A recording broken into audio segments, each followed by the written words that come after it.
Good evening, friends.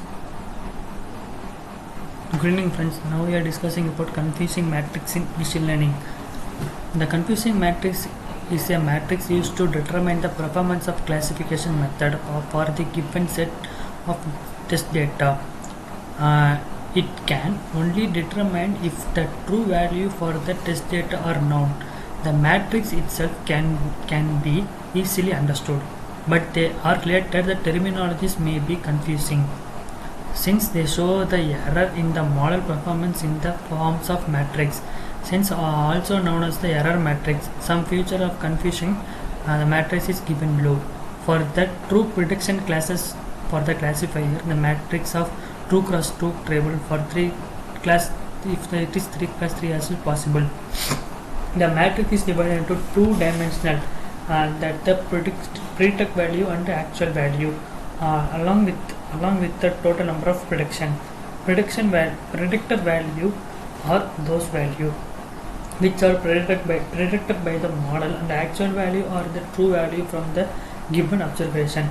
It's look like a below table. N is equal to total prediction, actual is equal to 2 negative, actual x is equal to false positive.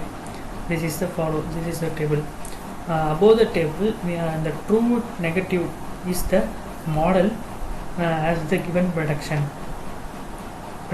no, and real or actual value is also no. True positive, the model as predictor yes, the actual value is also true. False negative, the model was predicted no, but actual value was x. It also called as the type 2 error. False positive, the model of the predictor yes, but the actual value was no. This is also called as type 1. Then we are why need for the confusing matrix in machine learning.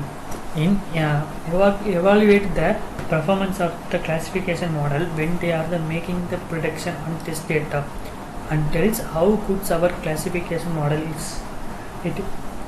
It is not only tells the error made by the classifier, but also the types of error, such is the either type 1 or type 2 error. Within the help of the confusing matrix, we can calculate the different parameters of the model, such as the accuracy of preparation, etc.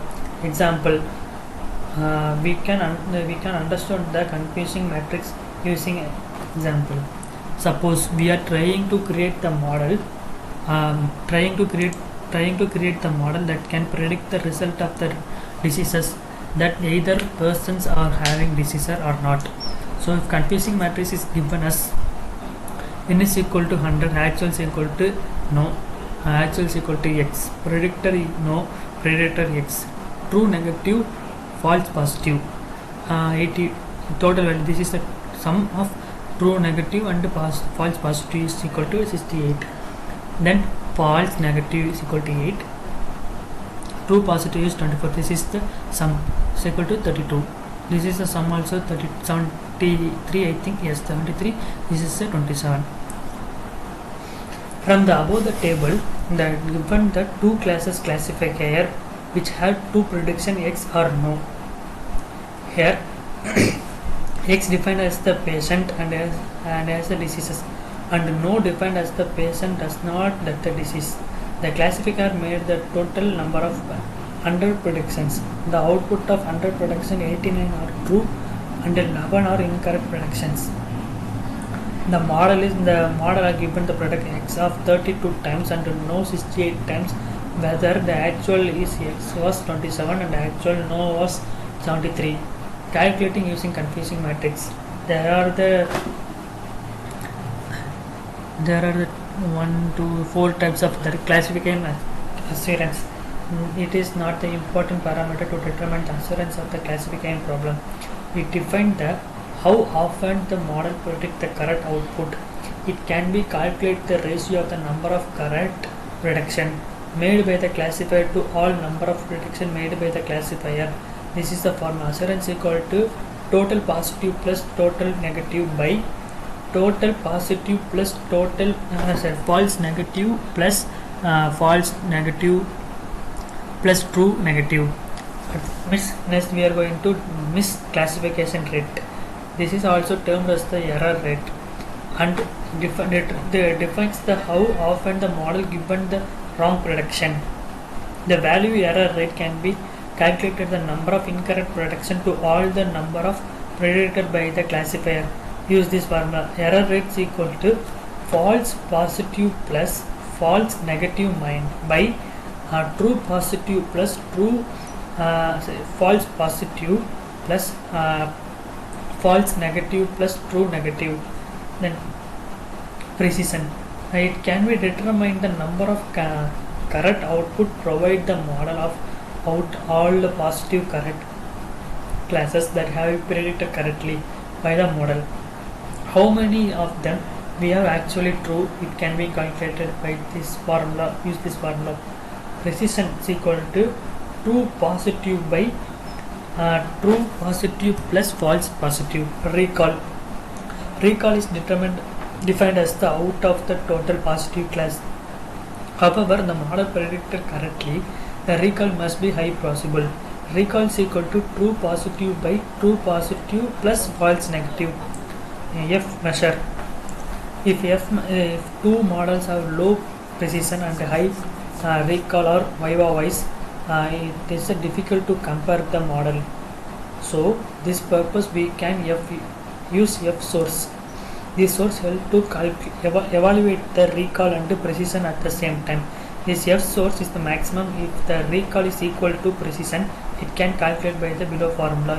F measure is equal to 2 plus recall plus precision by recall plus precision. Then other important term used to the confusing matrix, null error rate. Null error rate, it determines how often our model would be incorrect if it always predicted the majority classes as per the assurance paradox. It said to the best classifier has the higher error rate than the null error rate. ROC curve. The ROC curve is the graph display the classifier performance is the all possible threshold. This graph is plotted between true positive rate on x-axis and false positive rate on y-axis. Okay, next we are going to cross verification in machine learning. Cross verification in machine learning. Cross validation in machine learning.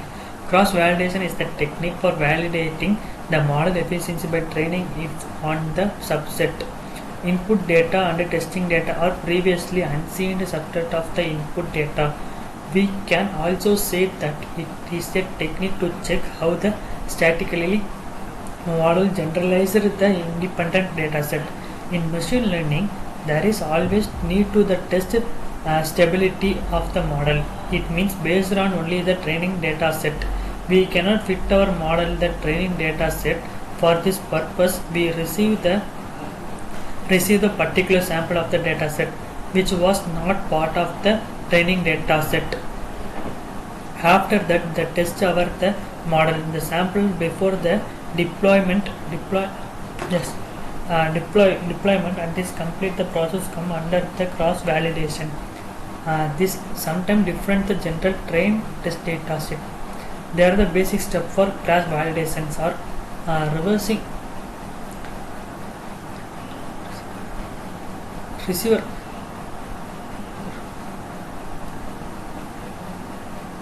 a subset of the data set of validation set.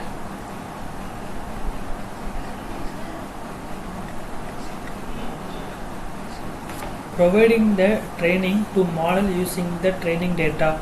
Now evaluate the model performance using validation set. If the model performance will well with the validation set problem, the future steps etc. Helps check of this issue. Method using cross validation. This is the 4 method. Validation space approach, leave P out cross validation, leave 1 out cross validation, k-fold class validation, stratified k-fold C cross validation, validation set approach. We divide our input data into training set data and the test data or validation in the set, the validation set approach. Both are subset are given 50% of the data set, but it has no of the big disadvantages that we are using just the 50% of data set train our model, so that the model may miss out of the capture important information of the data set. It also trains the given undetermined unrefiltered model. Leave P out cross validation. In this approach, the P dataset are left out of the training data. It means if there are the total n data points in the original input data set, then NP data points will be used in the training dataset and the P dataset or validation set. This completing process is repeated for all samples, and averaging error is calculated is now to efficiency of model. The advantage of the TIS technique, it can be completely different to the large P. Then we are going to move leave one out cross validation. This method similar to the leave P crowd cross validation, but instead of P we need to take one data set of the training. It means it approach for the each learning to set only one data point is reserved, and the remaining data set are used to train the model. This process repeatedly for the each data point, hence the n sample we get the n different training set and n test set. It has following the future. It is in this approach the bias is minimum as the minimum as the all data point are used. The process is executed for n times, hence the execution time is high. This approach yield to the high variation in the testing of the efficiency of the model or the interactive of the check against the data points. Okay friends, now I stop here, then we are seeing in next video in Crayford cross validation. Okay.